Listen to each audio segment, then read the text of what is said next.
Hi there, welcome to my channel called Nugget of Wisdom. Um, I call it Nugget of Wisdom because I think it's really important for us to learn from the people who are full of wisdom in the world, and there are literally thousands of them. Most of them don't really get any kind of recognition in the world. It does astonish me that we have this incredible resource of wise people and wise teachings that sometimes go back thousands of years and sometimes go back a few years. Um, and we really don't tap into this stuff. And so we spend so much of our time trying to find answers when the solutions are right there in front of us. So crystally clear in front of us and so easy. And even saying this triggers people. If I sat in a pub and they talk about the problems of today and the wars and the atrocities and the genocides and the climate change and the greed and the lack of healthcare for all in certain places and affordable housing and everything else. People will argue and argue and argue about those things. But when somebody says, hold on, but there's a lot of really great solutions to this, a lot of the time it's just ignored. Either people will say, you're an idiot. These things have never been solved. They're generational. It's history, it's culture, it's the greedy politicians, it's whatever. And you'll just get dismissed. And then if you ask those people, but tell me, let's just all sit around the table collaboratively, and let's share ideas, and let's express our perspectives. And I may disagree with you on certain things, and you may disagree with me on certain things, but we may find a thread that we can piece together like a jigsaw, some ideas from your expertise and your experience. Let's just abandon tribalism for the moment, political parties, religions, whatever. And let's just talk about how we could be like designers, innovators. Let's talk positively. Let's say, no, we're not going to stand here and just complain and argue and demonize. Let's just say, forget all that because it doesn't actually help us. Let's just talk about what we can do to fix a problem. And it reminds me so much of the situation where a house is on fire and the people who live in the house, say it's an apartment block with a few apartments, are all outside and they're just arguing with each other. No, it's your fault. No, it's your fault. But if you hadn't done this, well, I think it's your fault. No, you shouldn't have. And somebody's standing there with a hose and they just say, I don't care whose fault it is. I don't think it's going to help. While you're fighting each other and arguing, nothing is going to be achieved. The building's just going to burn down. Have we called the fire brigade? Let's do that first. Let's make sure all the people are out and they're safe. And then let's do what we can to try and put the fire out from a distance. And in our society today, the person who does that is often completely dismissed. In fact, if you look back and you learn from history, they're often demonized. The people who come up with the really simple solutions are very positive, who don't have tribe, who are not interested in dogma, but have learned from everything, have studied all of the religious, have studied all of the spiritual, have studied all of the scientific, have practical solutions to things, care and respect for everyone, no matter where they're from, what their politics are, what their religion is, what their gender is. Just they go, we're here to try and make the world a better place, and here's some solutions. Those people get demonized, crucified, killed, rejected, sacked from their jobs, pushed out, because we live in a tribal world where we cannot get to this place and realize, just like the spiritual teachers say, we're all one. We're brothers and sisters right across the globe. And once you realize that this world, this ball that's rotating and moving and circling around the sun and spinning and God knows what else it's doing at probably millions of miles an hour, this little spaceship we're on, we're all one tribe, and more we're one tribe, because distance and all that sort of stuff has been narrowed down from the days when we were just on an island and it took us maybe a few days to get on a boat and go to another island. But also, we have this ability to destroy our little spaceship easily. Whereas in the past, we could destroy the island and just move to another island, or take over another island, or use all sorts of crazy ideas to say, but those people on that island are shorter than us. They have red hair, they have brown hair, they have longer feet than us, they have different color skin to us, they have a different belief system to us, so we're just going to take all their stuff and kill them all.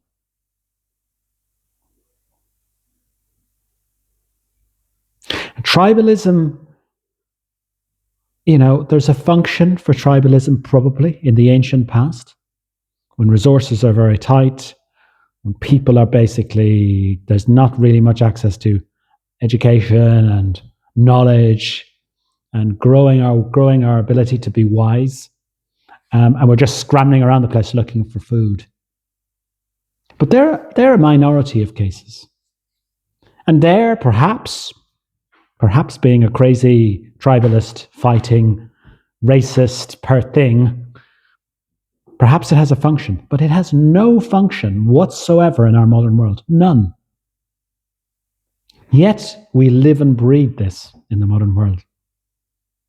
It's astonishing.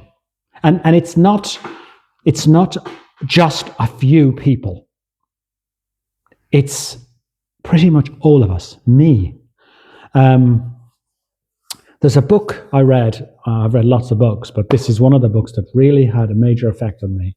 A book by a guy called Paul Levy called Wetiko, Wetiko. You can type it in on YouTube and you'll be able to get some of his videos. And it's a word that was used by ancient or the indigenous Indian population in America. And it was really the word for virus of the mind. There's another book here by a guy called Richard Brody, which is called Virus of the Mind. And there's another book by Chris Ryan, which is very interesting, which is called Civilized to Death.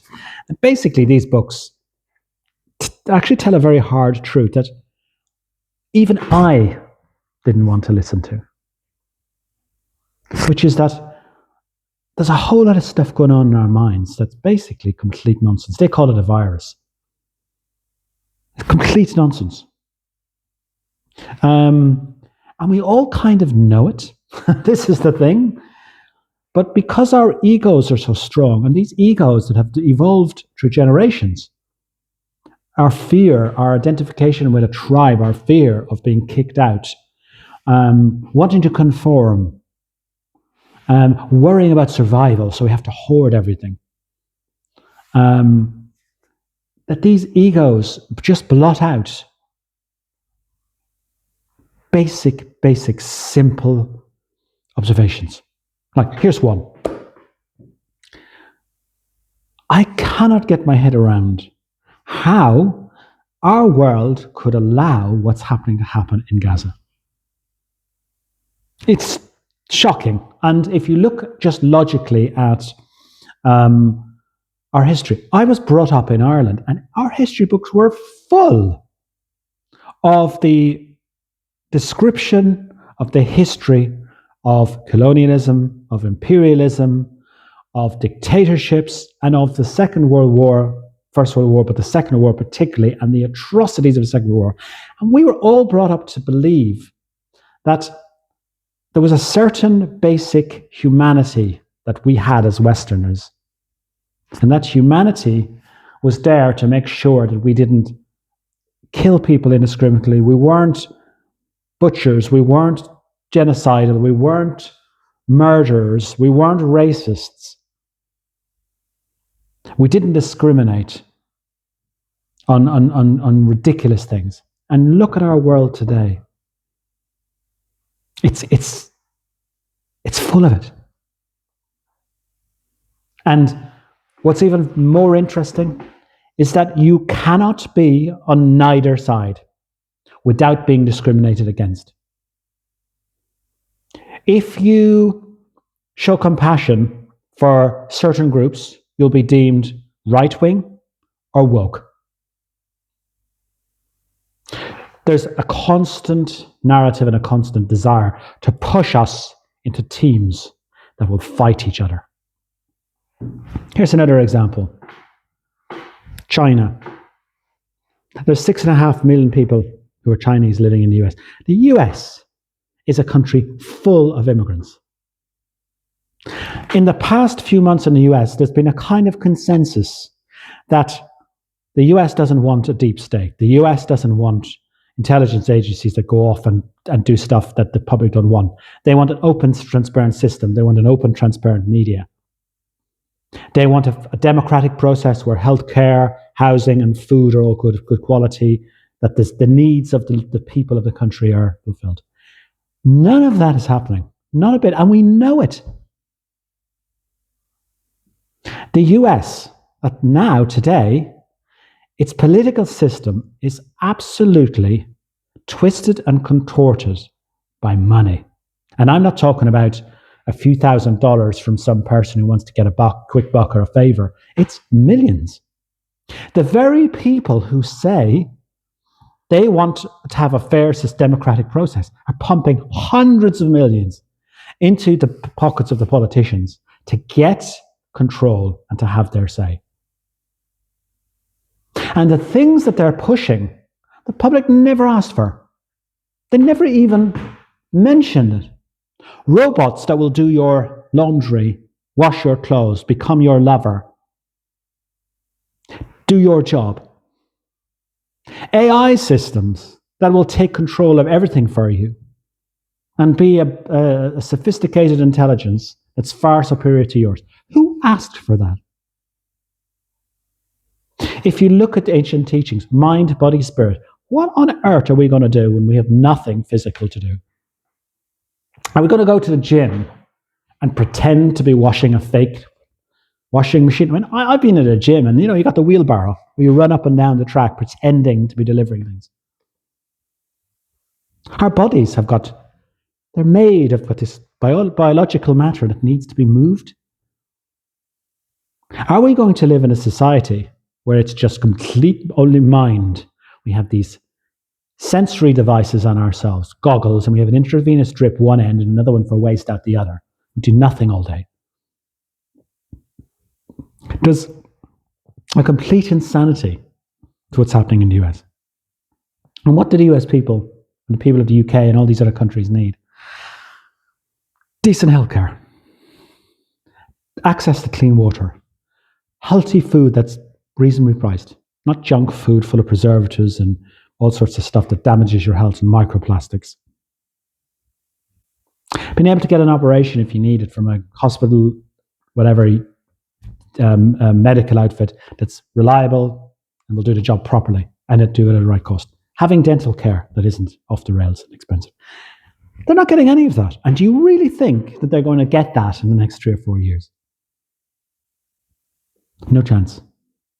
And what's also happening is that the people in these countries, they don't realize that the political system is basically dysfunctional. And it doesn't matter what you do with the people. It's just like the tree. If the leaves on the tree look shriveled up, you don't take a leaf off and stick a healthy one on. You don't try to meddle around with the branch to try and get it to work properly. You go to the roots. The roots are hidden away and they're not very obvious. It's not very obvious. But there will be somebody who will go, if you want to help your tree out, you need to do this, pour some nutrients onto the roots or help the tree out in some way. And it needs sunlight and other things. And it'll start coming back. You may need to trim the tree and do some drastic work and take the bad bits off. With our political system, we do not have democracy. I mean, I find it really astonishing that people have no idea what democracy is, yet they always talk about it. We have what's called, in my view, a shamocracy. And that's a bunch of people, now it's generational, for decades, going back to imperial times, shaping a system that looks democratic, but fundamentally is not. I know is not. I know I was in it. When I was in it for 8 years at local government level, I was pretty astonished at how devious the setup of the system was to make people in the public feel that they had this democracy and they could have a say.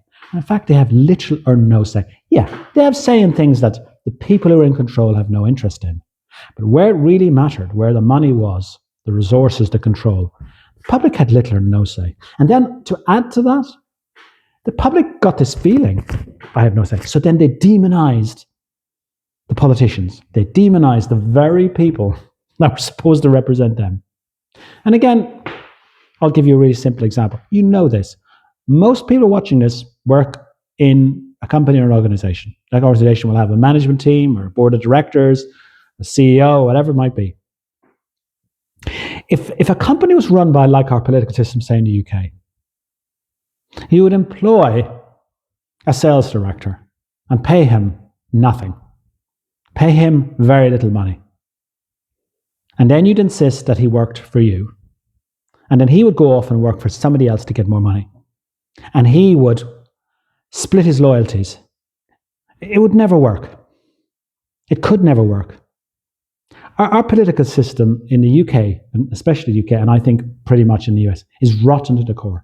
You know, the House of Lords is just a bunch of guys who are paying huge sums of money to get themselves into a position. And getting a lordship, I mean, how ridiculous. That House of Lords is supposed to be a scrutiny chamber, scrutinizing policies of the government. Health, social care, housing. No company would just recruit a bunch of people, give them a ridiculous title, expect them to donate loads of money in order for the company to work out the best policies to make it make money. It would never happen. And the people who are doing this in the political system are all from companies. They know exactly what they're doing. The other problem, the other crazy problem, is that the people who are actually the front men, the people who are out there being the spokespeople, generally speaking, in my view and from my experience, have little or no power. And the ones that would have power will be shoved out pretty quickly. A politician who actually has power to do stuff and is a good spokesperson is really dangerous to the political system. All sorts of things will be done to destroy them, to destroy their reputations, to take them down. So you have a system where it's puppets and puppet masters, and you have the puppet masters controlling these politicians, and it's a global network. I see clearly that the UK and Europe are total proxies of the US. The US has bought and is controlling who really has a say in the political parties around the world in European Western countries. And the US shamocracy is what I call them, shamocracy. They don't give a stuff about tribalism. They project a world out there to you that's full of tribalistic arguments, divisive, polarizing arguments. You know, it's going to be transgender, it's going to be abortion, or it's going to be racism, or the border, or immigrants. People are totally distracted with these tribal things, which are easy to solve. America is a country of immigrants. To spend your time demonizing immigrants is ridiculous. To actually have policies about making sure your borders are controlled and having people coming in and with merit and making sure you try to get people to come in and help your economy, that's fine. But the way these arguments are all framed are framed to get you into a tribal world, to feel like you're being disenfranchised, to feel like you're losing. But they're not tackling any of your issues or problems. They're just basically fueling your ego and your anger and your frustration and your fear, which doesn't help. And what will happen is that countries like the US and the UK will go through these different things. They'll have a load of, covert narcissists. These are narcissistic people who don't care about you. They only care about their global businesses. They're cross-country. World Economic Forum members. And these people who are covert narcissists will do all sorts of stuff. You will feel that they were supposed to work for you and help you out, and you'll be bitter when you discover you've been betrayed. There's nothing worse than feeling somebody is being honest and truthful and they turn out to be a liar. And then what do you do? You rebel, and you go for the overt narcissist. The guy who comes out, or the woman who comes out and says, I hate this This is what I'm going to. They do it. But they're bullies. And they don't care about you because you had the system, the basic system has not been fixed. The machine is broken. It doesn't matter changing the oil, changing the fuel. It's not going to make any difference if the thing actually needs a new engine, if it needs a new head gasket or whatever. And what's so interesting about all of this is that it's so easy to fix. And this is the trigger for people. They live in this society where they think, but we can't do anything. We're disempowered. It's impossible. But none of that is true. Not a bit of it is true. And I've gone into a little bit of description in other videos, and I could go through all sorts of things that could be done so quickly that within maybe 5 years, you'd start to see our political system and our governance within our country starting to evolve into something that worked for everybody. And it would be boring. It wouldn't be tribal. It wouldn't be about getting rid of him or getting rid of her, saying how evil this person is, or how they're trying to destroy us. It wouldn't be like that at all. It would be very mechanistic. Because that's how you change a system. You go in, you make some design changes, and then things start to come together. The right people start to get into the system. There's more collective collaboration. A good example is completely getting rid of political parties from local authorities. So local authorities around the country, unitary and district and county, which manage billions of pounds of your money. On the roads, on local housing, local adult social care, all sorts of things, planning and everything else. Taking political parties out completely. That in itself would mechanistically start to transform how politics is done, because what it would do is it would take away the tribes. You'd still have your accountability as elected representative. You could still have groups coming together within the council, to the cabinet system, whatever, to come together and say, this is our plan, and these are the people we think can compete to be the ones running the council and taking all the positions. But you just get rid of the tribalism. And the tribalism is total bullet BS. I know. And I saw this. I was an independent councillor in a unitary council with £1 billion budget, and I could do my job way better without having a political tag. The political tag was disastrous. So there's a really simple example. Now, I mentioned House of Lords. Easy to get rid of the House of Lords and have a proper independent scrutiny chamber which is elected from all sorts of different people. The other crazy thing is that one of the most fundamental things you could do is to take the bribery of corporate money out of politics. And again, you can do it so easy. You can just make a law, just easy. And most people in this country, if they were informed properly, would go, of course, it's simple. A big corporate entity cannot donate tens, hundreds of millions to a political party or political system to get clout. Let me ask you a simple question. Elon Musk, right? He paid, I don't know, but $250 million to get a seat at Trump's table. Elon Musk is an extremely clever, innovative guy. So he's got a lot of amazing skills when it comes to what the US really needs, which is technology advancement, making better cars, making better software, better technology, all that sort of stuff. And he clearly has incredible skills. He paid hundreds of millions of dollars to get a seat at the table with Trump. And now he's a bean counter. Now he's a guy who's supposed to be an axeman cutting jobs and getting rid of employees because they're not efficient enough. Getting rid of the very people in the country, the workers. Where is the mention of all the other stuff? Why isn't Elon Musk heading up a policy division on innovation and technology for the country? But also, he's got loads of conflicts of interest. If he works for the government and he takes on that role, in reality, he should be in a position where he has to give it all up. He says he doesn't care about money. Let somebody else take care of his businesses while he's running these. amazing policy departments or roles within the government that shape potentially global policy for the US, and let somebody else run his businesses while he does these things. He's the very guy who used an expletive when he said, "I will never be bought with money." Yet he buys a position in government. And let me ask you, if he didn't have that money, suppose by some weird accident of some fate, he lost all his money. He would not be welcome at the table beside Trump. He'd be seen as a nobody, despite the fact that he has all these business skills and technology skills. So the people who are the best at the jobs don't necessarily have the money. The medical system. Why is so much of American health policy linked to billionaires? Surely the best people to drive health policy are doctors and nurses, people who work within the medical system. They're never going to get a chance to have really prominent positions unless somehow they get themselves into a stack of money that they can donate and bribe the system with.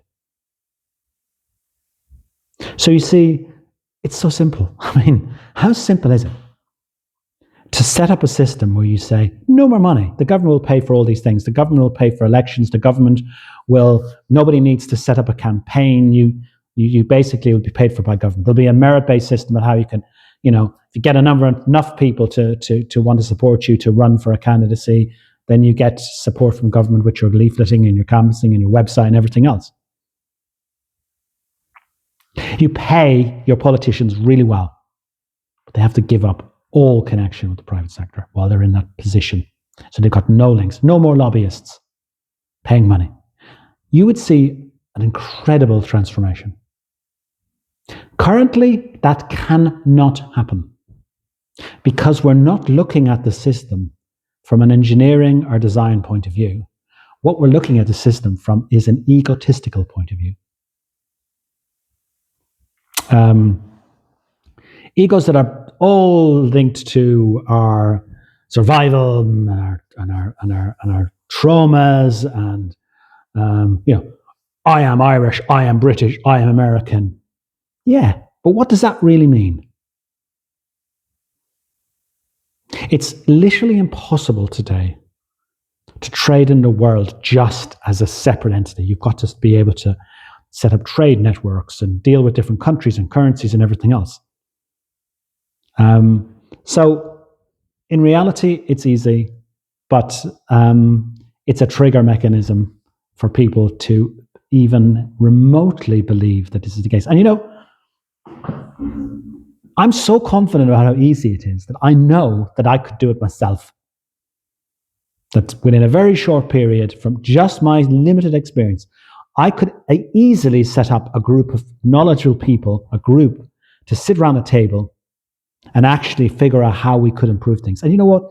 If we made some mistakes, we could trial things and change them, but none of that happens. Our political system stays the way it is.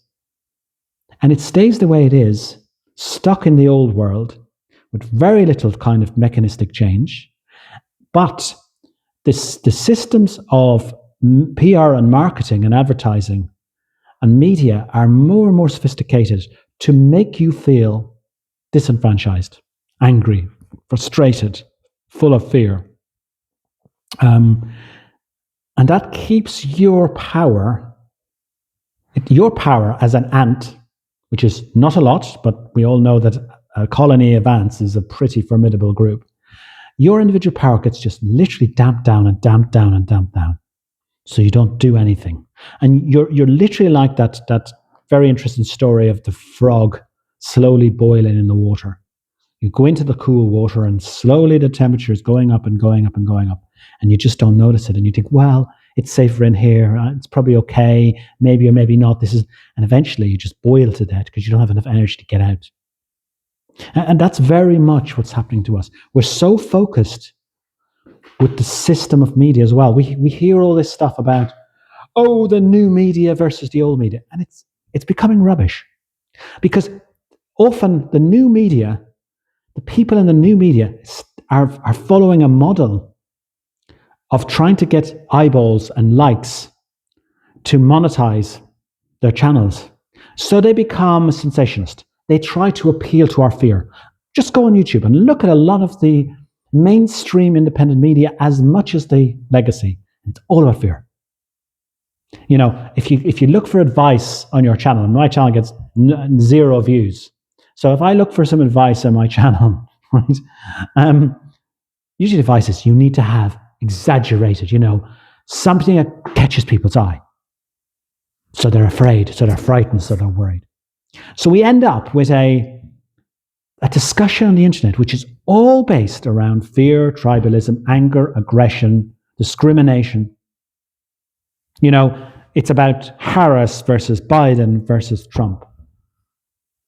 When in reality, we know fundamentally it's not really about them at all. How did they get to where they are? Would you, if you ran a cleaning business and you needed an MD for your cleaning business, would you employ any of those 3 people? Would you employ them as a marketing director, as a sales director, as a finance director in your company? How do you make sure that the people that get to take on the most important positions in your country, setting policy for the future, running your whole, basically, the machine of your economy, and setting out how it's supposed to work, how would you make sure you had the best people? The current system is a complete sham. It's not getting the best people. It's getting a bunch of people with special interests who are trying to pretend to you that they're the best people, but they're not. And I wouldn't spend my time demonizing them. They did what they did. That's how the system works. But what you do is you say, thank you very much for what you did. I'm not going to judge you. But now we have a different idea of how we want to work. And so we're going to change and we're going to do something different. And you don't spend all of your time and energy demonizing people. Because the other thing I'll tell you is that a politician who starts off being loved by the public and then has, either changes or loses some of his self-respect or her self-respect and starts doing things that they shouldn't do, or compromises, or becomes too sort of embedded into politics and can't be the risk taker, or falls for all the money and the sort of bribery, and then you turn as a society against that person. You have people there with their sickles and their sides, all waiting to hunt that guy or that woman out of town. You just put all your energy into that. It doesn't help you to change that system. And also, there's somebody else waiting in the wings who is highly likely to be no better. In fact, they will be more devious and more slight to make sure they don't end up in that world. And they'll also tell you what you want to hear. They will tell you how you've been cheated and how you've been wronged and how you've been disenfranchised, so they can get in and take that position of power. So, in summary, what I'm trying to express here is that there's a very different way to look at a sort of an outcomes-based view of how we as human beings can positively progress in the world. And it can be done without all the nonsense that we see in most of the media. The demonizing, the hatred, the personalization, the exaggeration, the labeling. Just one other example. Right wing. I hear it all the time. They're right wing. Often the people who say a group is right wing are openly involved and supporting the murder and killing of women and children. So all these tags, all this nonsense, will never repair or fix or evolve our system. And it'll just lead to a lot of major suffering for us all. And it puts the safety of the world at genuine risk. Because once you start to demonize the Chinese or whatever other countries, the Russians or the Ukrainians or whatever it might be, or the US, you demonize the US, the imperialists, and you realize the US is just a bunch of people from all over the world, everywhere. Once you start to do that, people start to recoil and they start to grab on to their weapons and their nuclear weapons, and they start to become very protective and angry and frustrated and fearful. And that's more likely to be the spark to all sorts of suffering in the world. Wars that are just so unbelievably cruel and terrible. And then, of course, that in itself, that suffering will force us to change. It will force us to stop the last two people sitting on a giant pile of junk with nuclear, radiation everywhere. Will look at each other and go, we better do it differently the next time. But do we really want to go there? Why should we go there when we have so much opportunity? The world has so much positive opportunity to make sure everybody has food, heating, sanitation, positive technological revolutions that make real changes to healthcare and support us to live healthier lives, to really connect with the environment and share, to understand the mechanism of the planet so that we're not destroying it. We've never had as many incredible opportunities, positive, incredible opportunities, through all sorts. The media, the opportunity to learn, just to learn, to read books online, to listen to people who have got amazing ideas. I've read hundreds of books, lots of them online. I've listened to amazing people, and I've learned so much about what we could do. It's incredible. But if we're focused on fear and we end up making robots that are just going to become slaughter bots, or drones that are going to be used to just remotely, somebody from sitting on a little seat in front of a computer, just killing people, or we have nuclear weapons, then somebody makes a stupid mistake and it triggers a nuclear war that only takes a few minutes for the procedures to be enacted so that nobody can go back. These are the things that the whole madness of our world, the Wetiko, as the indigenous Indians called it, and looking into ourselves and saying, what is it in us, every one of us, me included, that I sit here and I listen to this garbage, this negative rubbish I hear every day that doesn't solve anything. No, I won't do that. I won't listen to this stuff anymore. I will seek out positive,